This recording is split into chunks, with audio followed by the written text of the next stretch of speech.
Dia adalah seorang pahlawan. Rajanya sayang sama dia. Yang bukan dari Israel.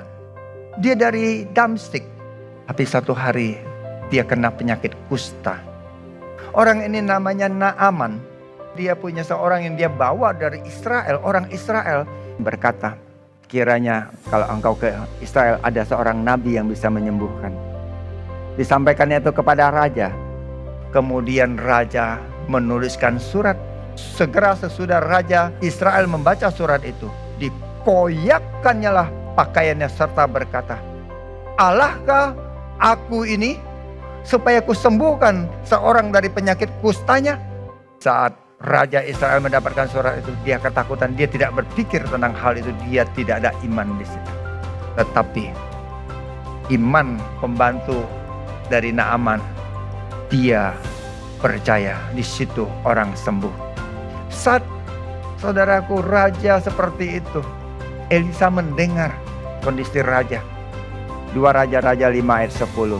Elisa menyuruh seorang suruhan kepadanya mengatakan, pergilah mandi 7 kali dalam sungai Yordan, maka tubuhmu akan pulih kembali sehingga engkau menjadi tahir.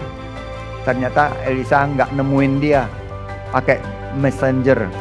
Tetapi pergilah Naaman dengan gusar sambil berkata, aku sangka bahwa setidak-tidaknya ia datang keluar aja enggak, dan berdiri memanggil nama Tuhan. Itu kan seperti apa yang dia lihat.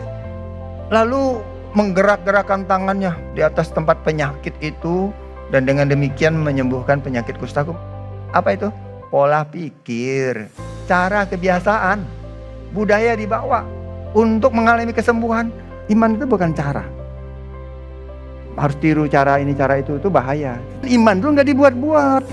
Seringkali yang mudah, yang sederhana yang Tuhan berikan itu nggak dipercayai. Carinya yang rumit.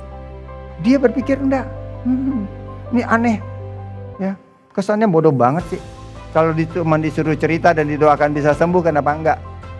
Firman Tuhan itu gampang untuk dijalankan, bukan rumit.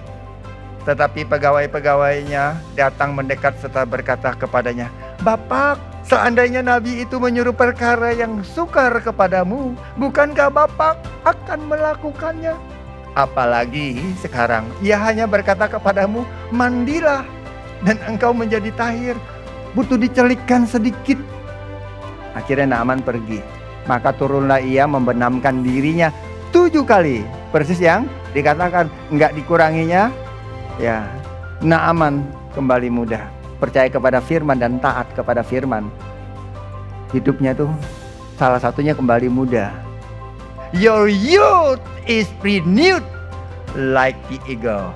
Seperti Raja Wali yang sudah tua, rontok semua, tumbuh muda kembali.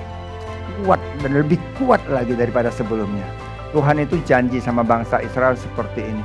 Jika kamu sungguh-sungguh mendengarkan suara Tuhan Allahmu dan melakukan apa yang benar di matanya dan memasang telingamu kepada perintah-perintahnya dan tetap mengikuti segala ketetapannya, maka aku tidak akan menimpakan kepadamu penyakit manapun, sebab aku Tuhanlah yang menyembuhkan engkau. Dia Yehova Rafa.